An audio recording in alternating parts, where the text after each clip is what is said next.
আসসালামু আলাইকুম। একটি গভীর রহস্য। ইতিপূর্বে এরকম ভিডিও কেউ বানায় নাই বা এরকম করার জন্য দুঃসাহস কোনো ব্যক্তি করে নাই। রাসূলুল্লাহ সাল্লাল্লাহু আলাইহি সাল্লামের যে রোজা মোবারক আছে, ইতিপূর্বে অনেক ভিডিও আপনারা এরকম দেখছেন বা আমিও বানাইছি ইতিপূর্বে ভিডিও। কিন্তু এই রোজা মোবারকের নিচে আন্ডারগ্রাউন্ডে কি আছে, এই বস্তু কি আপনারা কোনোদিন দেখছেন? বা নিচে কি থাকতে পারে এরকম কল্পনা কি কোনোদিন আপনি করছেন? আজকে আপনাদেরকে এই গভীর রহস্য আপনাদেরকে দেখাবো যে নবীজি সাল্লাল্লাহু আলাইহি সাল্লামের রোজার তলদেশে কি আছে আর কিরকম তার পরিস্থিতি। ইনশাআল্লাহ এই ভিডিওর মাধ্যমে আপনাদেরকে দেখাবো। একটু রিস্ক হলেও আমি আপনাদেরকে দেখানোর জন্য চেষ্টা করবো ইনশাআল্লাহ।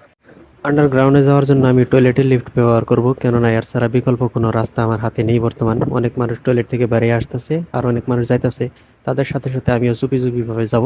আর এখান থেকে আমি কাল্টি মারবো ওইদিকে, ভিতরের দিকে, আন্ডারগ্রাউন্ডের দিকে।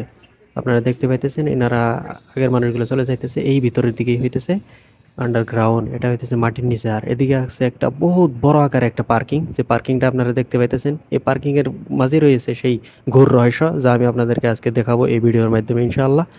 আর এই আন্ডারগ্রাউন্ডে আপনারা দেখতে পাইতেছেন একটি রাস্তা, যে রাস্তা দিয়ে গাড়ি ঘোড়া চলাচল করতেছে। ওদিক দিয়ে মারুতি কারগুলো আইতেছে। এনারা বেরিয়ে যাবে উপরের দিকে, মেন রোডের দিকে। তারা এদিক দিয়ে অতিক্রম করবে। শরীর কাঁপানোর মতো একটা বিষয় বর্তমান হয়েছে। আমি আন্ডারগ্রাউন্ডে, উপরে মসজিদে নববী, আমি মাটির নিচে। তো ঘটনা বলার আগে একটি কথা বলতে চাই, বর্তমান যেহেতু প্রচুর গরম এই জায়গা, তারপরে দেখতেছেন নিচে এটা হইতেছে পার্কিং। এই পার্কিং এর মাঝে আমি আছি, এটা কিন্তু আন্ডারগ্রাউন্ডে পার্কিং এর ব্যবস্থাটা। তো তারপরে আমি একটা কথা বলতে চাই, আজ থেকে অনেক বছর পূর্বে একবার ইহুদি চক্রান্ত মিলে নবীজি সাল্লাল্লাহু আলাইহি সাল্লামের লাশ মোবারক চুরি করার জন্য একটা চক্রান্ত করে। আর সেই চক্রান্ত ধরুন দুইজন ইহুদিকে সেই মদিনায় পাঠায়। আর মদিনাতে এসে তারা নবীজি সাল্লাল্লাহু আলাইহি সাল্লামের রোজা মোবারকের দিকে একটি সুড়ঙ্গ বানায় মাটির নিচ দিয়ে, আন্ডারগ্রাউন্ড দিয়ে। আর সে সময়কার পাওয়ারফুল বাদশাহ সুলতান নুরুদ্দিন জঙ্গি রহমতুল্লাহ আলাইহিকে নবীজি সাল্লাল্লাহু আলাইহি সাল্লাম স্বপ্নে দেখায় যে, সুলতান নুরুদ্দিন, আমাকে এই দুজন ব্যক্তির খপ্পর থেকে বাঁচাও, তারা আমাকে অনেক কষ্ট দিতেছে। এই স্বপ্ন দেখার পর সুলতান নুরুদ্দিন রহমতুল্লাহ আলাইহি চমকে যায় যে এটা কি আজব ব্যাপার, পৃথিবীতে কি আজব একটা ঘটনা ঘটতে যাইতেছে। তখন নবীজি সাল্লাল্লাহু আলাইহি সাল্লাম সেই দুইজন ব্যক্তির চেহারা সুলতান নুরুদ্দিন রহমতুল্লাহ আলাইকে দেখায় যে ইনারা আমাকে অনেক কষ্ট দিতেছে। তারপর সুলতান নুরুদ্দিন রহমতুল্লাহ আলাই ঘুম থেকে জাগ্রত হওয়ার পর সৈন্য সামুদ্র নিয়ে মদিনা অভিমুখে রওনা হয়। আর হওয়ার পর এই জায়গা আসে একটা এলান করে যে সারা মদিনাবাসীকে একত্রিত করা হোক। যখন সমস্ত লোকজন একত্রিত হয়ে যায়, তখন সুলতান নুরুদ্দিন রহমতুল্লাহ আলাই বলেন, সবাইকে একটি গেট দিয়ে বাইরে হতে দাও। আর সেই গেটের সম্মুখে সুলতান নুরুদ্দিন রহমতুল্লাহ আলী নিজে দাঁড়ায় থাকে। আর এক একজন করে মানুষ পরীক্ষা করে যে স্বপ্নে যে নবীজি সাল্লাল্লাহু আলাইহি সাল্লাম দুইজন মানুষকে দেখালো, তাদের চেহারার সঙ্গে তাদের চেহারা মিলে না।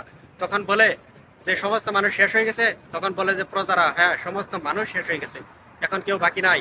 তখন নুরুদ্দিন রহমতুল্লাহ আলাইহি বলে, না না, নিশ্চয়ই কোনো ব্যক্তি বাকি আছে, কারণ রহস্য তো এখনো বাকি থেকে গেল। তখন একজন ব্যক্তি বলে যে মসজিদে হেরামের আন্ডারে দুইজন ব্যক্তি আছে, বড় সাধু স্বভাবের লোক, তারা বড় বুজুর্গ আল্লামা, তারা সবসময় ইবাদত গুজার, তারা কোনো জায়গায় জানা, কারোর সঙ্গে মিলামিতি করে না। সেই দুইজন ব্যক্তি ওই জায়গাতে আছে। তখন সুলতান নুরুদ্দিন রহমতুল্লাহ আলাই বলে, তাদের সঙ্গে আমার কাজ আছে, তাদেরকে ডাকো। তখন নুরুদ্দিন রহমতুল্লাহ আলাই যে সেই দুজন ব্যক্তির সাথে দেখা করে চেহারা দেখার পর চমকে যায়। সেই আজব কথা, নবীজি সাল্লাল্লাহু আলাইহি সাল্লাম যে স্বপ্নে দুজন ব্যক্তিকে দেখায়, সেই দুজন ব্যক্তির সাথে তাদের চেহারা মিলা যায়। সেই দুজনকে করায়ত্ত করে আটক করার পর সেই বাদশাহ জিজ্ঞাসা করে, তোরা আমার নবীজিকে কি কষ্ট দিতেছস, প্রকাশ্য বল। তখন সেই দুজন ব্যক্তি বলে, আমরা ইহুদি, আমরা নবীজির লাশ চুরি করার জন্য আসছিলাম, আমরা এই ঘরের ভিতর দিয়ে সুড়ঙ্গ করেছি। তখন তারা কি করছিল, আন্ডারগ্রাউন্ড দিয়ে সুড়ঙ্গ করছিল, একটা ঘর তারা ভাড়া নিয়ে থাকতো এই জায়গায়। আর ঘরের বিছানার তল দিয়ে তারা কি করতো, আন্ডারগ্রাউন্ড দিয়ে একটা সুড়ঙ্গ বানাইছিল। আর এই সুড়ঙ্গের নিচ দিয়া সামান্য পরিমাণ বাকি আছিল, তাই নবীজি সাল্লাল্লাহু আলাইহি সাল্লামের রওজাত তারা প্রবেশ করতো আর লাশটা চুরি করতে সক্ষম হইতো। আল্লাহ পাকের মেহেরবানি যে সেই বিষয়ে সেই বাদশাকে জ্ঞাত করে, আর সেই বাদশাহ সেই কাজকে থামায়। আর সুলতান নুরুদ্দিন রহমতুল্লাহ আলাই তাদের দুজনকে আটক করার পর গভীর শাস্তি প্রয়োগ করে। পিছনে যে বর্তমান দেওয়ালটা দেখতে পাইতেছেন, আমি দেওয়ালের কাছে নিয়ে যেতেছি আপনাদেরকে, আরেকটু রহস্য দেখাইতেছি। তারপর সুলতান নুরুদ্দিন জঙ্গি রহমতুল্লাহ আলাইহি আন্ডারগ্রাউন্ডে মাটির নিচ দিয়ে একটা ঢালাই করে এই জায়গাটাতে দেওয়ালটা দেখতে পাইতেছেন। এই দেওয়ালটা, এখানে দেওয়াল সেই পূর্বের দেওয়াল, যে সময় নাকি মাটির তলদেশ দিয়ে একদম একটা গভীর ভাবে ঢালাই করে, যেন কিয়ামত পর্যন্ত কোনো ব্যক্তি যেন নবীজি সাল্লাল্লাহু আলাইহি সাল্লামের রওজা পর্যন্ত আন্ডারগ্রাউন্ডে না পৌঁছতে পারে, এর জন্য একটা মজবুত ভাবে ঢালাই ব্যবহার করে। তারপর থেকে এই নিচের দরজা বন্ধ হয়ে যায়। আর তারপরে যখনকার হুকুমত আপডেট করে এই জায়গাটাকে আরো সুন্দরভাবে, এই জায়গায় টাইলস লাগায় একটা সুন্দর শক্তভাবে মেরামতি করে এই জায়গাটাকে। আপনারা যে পিছনে দেওয়ালটা দেখতে পাইতেছেন, এই দেওয়ালটার পরে হইতেছে নবীজি সাল্লাল্লাহু আলাইহি সাল্লামের রওজা মুবারকের অংশ। আর নবীজি সাল্লাল্লাহু আলাইহি সাল্লামের কবর মুবারক যেহেতু একটু উপরে, এটা হইতেছে মাটির নিচে। তো এই জায়গাটাকে আপনাদেরকে দেখানোর জন্য আনছিলাম।